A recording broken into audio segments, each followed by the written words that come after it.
Okay, and now we're about to end the vanilla run. We do Gehrman, we do Moon Presence, and the last boss of the run is Logarius. And I do die. I died a Moon Presence 3 times. Fuck off. Um, I can explain that when we get to it, but basically I fight Moon Presence using no-hit strategies. Okay? And I do that because I like to get the fight over as quick as I can. It does not work out here. I'm very greedy. I'm not managing my I'm not being calm about it, okay? And it doesn't work out. And you'll see the difference, I think, when I actually clean her up in the fourth go. I'm being a bit more cautious. I'm watching for attacks, and I'm not just running in, going after the limb breaks to stagger her for an easy visceral. I do have a video up where I do that. It's like a 25-second fight against Moon Presence. It's not a no-hit. She does her AoE that brings me down to 1 HP. So it's not a no-hit fight, but it is about a 20-something second fight. And it's very quick. It's very easy. Here I'm just not nailing it. And I don't get frustrated like I did with the shadows, because I know what I'm doing. I know it's my fault, and I'm just not nailing the strategy. So I end up just playing it safe.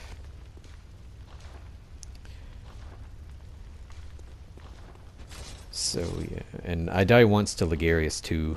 I dodge into an attack instead. It's just, careless blunders, man. It happens. I think I end the vanilla run anyway with like 11 deaths or something. I could be wrong, but it's not terrible. I mean, the no death run is rare for me. Usually I die around somewhere between 8 to 10 times in a run. Some of that's just carelessness on my part. Some of it's not giving a fuck if I die. It's not a challenge run. But hopefully along the way, good tips, good strategies here or there. So ending the vanilla run, I will talk about my experience with Bloodborne, at least at the beginning. Before I do that, I will say, I've talked a bit about Moon Presence. If you go on a forum, if you go on a board, a message, if you go into like a community group or talk to somebody who plays Bloodborne, and if you talk about Gehrman, one thing that you might hear fairly often is, just learn to parry him, brah. Use your fucking parry, brah. And that's right. Okay, fuck. The fight is easier if you parry him. It's just like Gwen in Dark Souls 1. If you can't parry, or if you're just not very good, it doesn't mean the fight is unwinnable. But you should learn to parry. I mean, it just makes the fight easy. If you really can't parry, there are windows for charged R2s and viscerals. And just get a couple of hits in, move out, get a couple of hits in, move out. In his first phase, dodge away. In his second phase, dodge towards. And always keep about medium distance. If you get too far away, he has some long range attacks that aren't pleasant. So it's a fight to showcase your skill.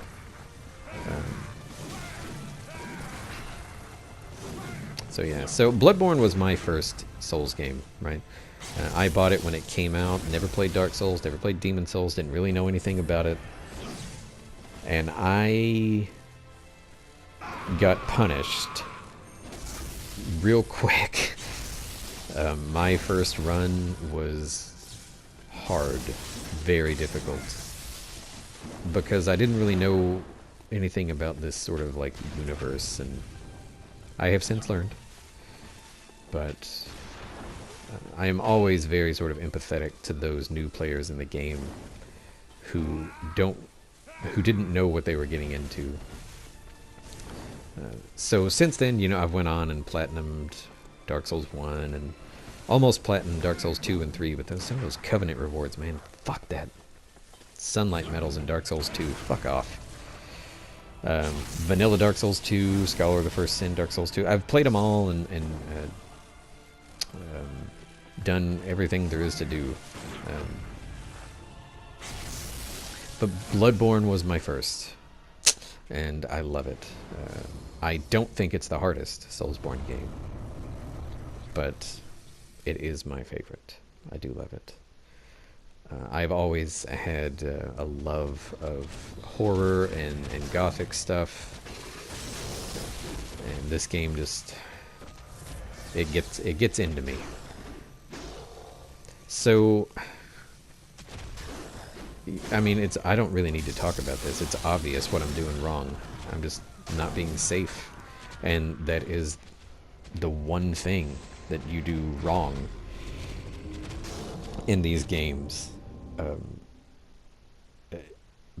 If you choose to not be safe, you're doing something wrong. You know,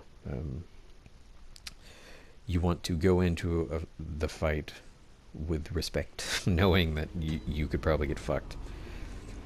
And I'm not doing that with Moon Presence. I'm trying to make the fight go the way that I want the fight to go, and that's just not the way it's working out today. Whenever I did the fight, so after the third death, after the third embarrassing fucking death, I fight her, you know, just sort of like a straight-on fight. I'm not trying to do a certain type of a fight with her. So, and there's a little trick that you can do. Some people might be wondering, okay, so you fight the last two bosses. How do you then go back and do Logarius? Doesn't the game push you into New Game Plus? Yes, the game does push you into New Game Plus, unless you Hunter's Mark out. If you do that, then you can go back and do whatever you want. This is how I do it. I finish the vanilla game, then I go to the DLC. Now, some people can go to the DLC and run that, and then come back super leveled for Gehrman and Moon Presence. And then maybe you have the DPS necessary to do these quick staggers on Moon Presence. Right now, I just don't. And there's death number 2, I think. So yeah, this was my first entry into the Soulsborne universe. And it's been good to me. I love it. I never would have thought to try to do like a run of anything on YouTube. Had it not been for, you know, this game and really wanting to showcase, like, this is a way that I like to play the game, and talking about it and the community, and I don't know, I mean, if not for this game, I guess I probably likely I probably would have done something like a Silent Hill 2 run, or like Persona 4, Persona 5, something like that. But there's something interesting about doing runs of this game. Dark Souls 3 not as interesting, I don't think, but Dark Souls 3 is another issue.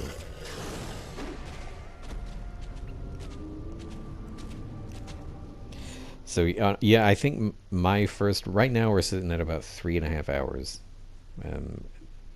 of the vanilla game. I think my first run of the game probably took about 50 or 40, something like that. I farmed a lot. God damn, did I farm.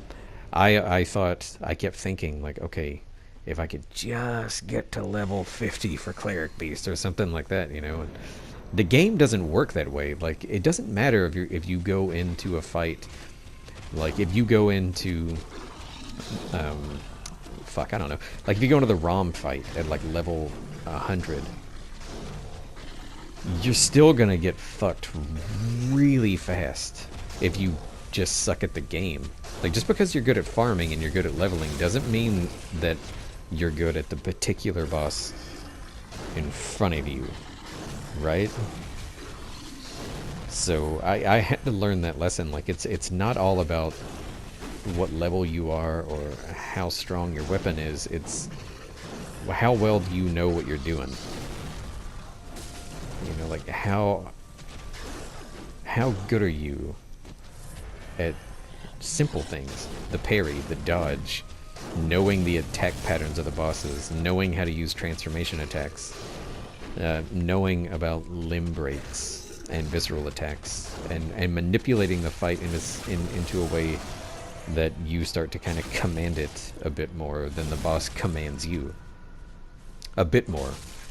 It's not always the case. Like I told you, like with the Moon Presence fight, like I'm trying to get this fight to go my way, and it just doesn't work like that all the time, man.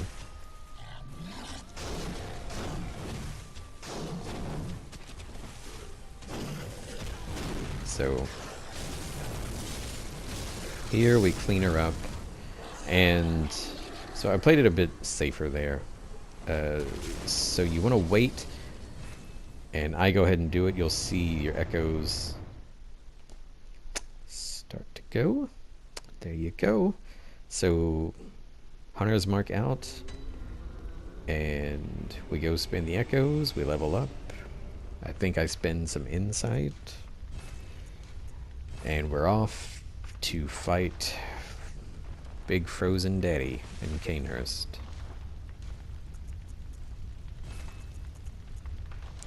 Logarius was the first boss, I think, in the game that I hated, because I could not wrap my head around how to deal with it.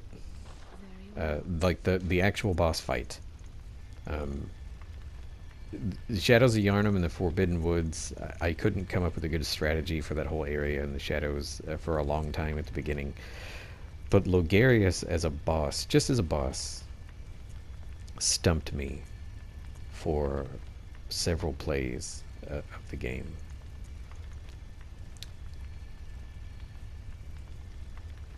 Eventually, I started to understand Logarius a bit better.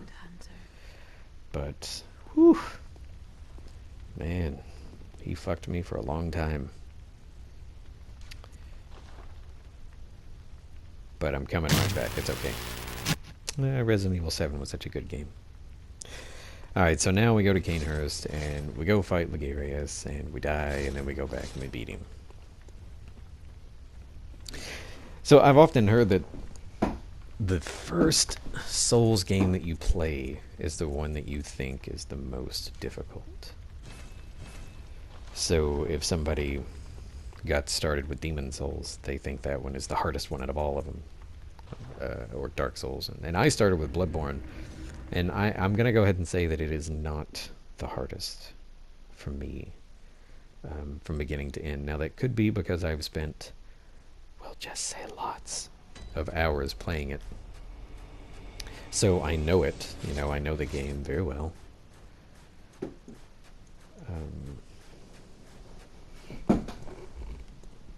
And maybe the other Souls games I haven't spent as much time on. Maybe. I spent a lot of time in Dark Souls 1 and Dark Souls 2. But I tend to think that Dark Souls 3 is the hardest Souls game. In some ways, okay? In some ways it's not. Like, a lot of the bosses in Dark Souls 3 are a fucking joke. Most of them actually are pretty fucking easy. But in the ways that it is hard, I feel like it's harder than the other Souls games, if that makes sense. So, like, Soul Ascender is hard enough that I think he's harder than any boss in Bloodborne. Except for Orphan and Laurence. I think maybe Orphan and Laurence are maybe a bit harder than Soul Ascender. But just because Orphan and Laurence are hard doesn't mean that I think that should make Bloodborne the hardest game. You know, I think Dark Souls 3, for me, it's all subjective. But running Dark Souls 3 from beginning to end, including Ashes of Ariandel and the Ring City, so that includes Freed, Gale, Midir. I think the Demon Princes can be kind of fucking rough. I think Dark Souls 3 is the hardest. But I also recognize that that could be the case because I have spent the less time running Dark Souls 3 because I don't find it as fun. So maybe just not as practiced, and that's what makes it hard. So you can dodge these skulls, you can iframe through them, that's fine. You can parry Logarius right there. One problem is that, and right there, that has a pretty wide hitbox, okay? The giant skull that he sends out. And that's all my fault. I should have dodged, and I should have been paying attention. But you can parry Logarius, right? If he hits you when you parry him, you saw it right there, it knocks you back. And it seems like, and this has happened more than once, your recovery time is longer than his recovery time. So he's able to come out of the stagger before you're able to recover from being knocked down, so you don't get the visceral.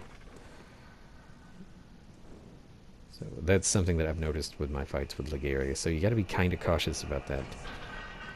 I prefer not to parry Logarius in some cases, but to just go for a charged R2 to the back. Okay? To me, that seems safer.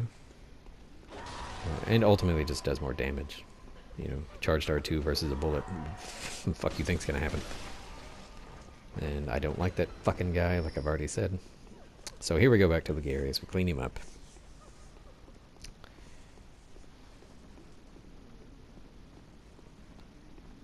And I show... You know, it gets a little bit ugly at the end of the fight, but it's a win, so fuck it. You know? And you don't have to use Beast Blood pellets really against Logarius. I either it's muscle memory, or I go into the fight with a strategy in mind that I abandon after I do it, but I really don't need to pop this pellet that I think I do take. So yeah, I mean, Bloodborne being my first Souls game, it's the one that I love the most. It's the one that I feel like I don't want to say identify with, but it's the one that gives me the most feely feels. And Dark Souls 3 is the one that I think is the hardest, but I also recognize that it could be just because I also find it to be the least fun. So I just don't run it as often. So maybe if I get in there and practice a bit more, it won't be as bad.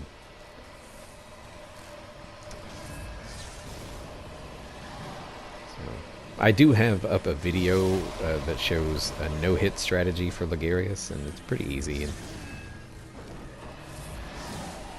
if you have your Get Good hat on, it's pretty consistent. You know, you can't autopilot it. You know, it might look easy, but it's not. So I missed that charged R2, and I get this one. So you can run in and do like R1 L1s right here, but here, okay, wait there. Now I was a bit late on it. You can listen for the audio cue of his voice as it sort of like builds up, his little roar, to know when you can actually get that stagger with the charged R2, because when he starts that animation, you can do a charged R2 and it won't send him into a stagger, it'll just do damage, right? But if you wait for a certain moment, you can get the stagger and the visceral attack. Orphan is the same way. When he goes into second phase and he slams his like placenta thing into the ground, if you watch his head like under his crotch, it'll go still. And that's when you do the charged R2. Yeah. So here we clean up Logarius, and just in case you don't know, I don't know why you wouldn't, but if you pick up the Crown of Illusions, it opens up the path to the Vile Blood Queen. And that is how you finish out Alfred's quest. I sell the Crown of Illusions for like 35,000 echoes or something like that, and I don't go up here, and you know, light the lamp and get the unopened summons for Alfred. I don't do any of that, but I just show you. You go up there, you go up those steps. For some reason, I thought it was appropriate to point. All right, whatever. That's how you finish out Alfred's quest line. And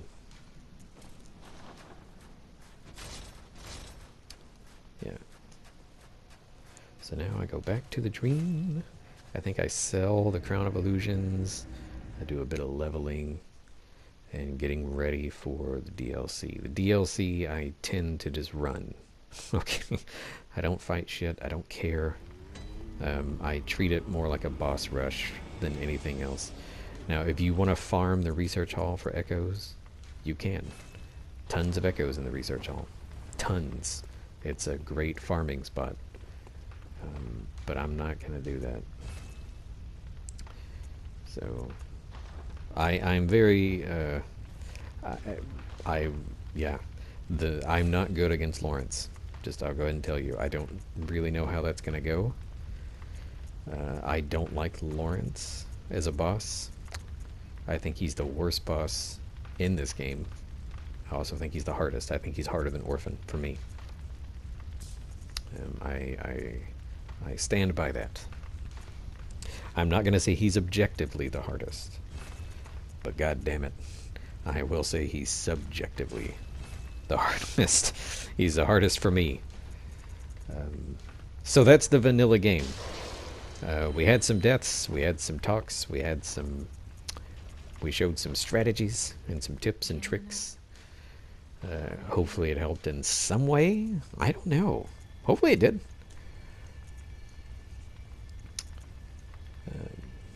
Well, I keep tiddlywinking with strength and skill. That's going to keep going.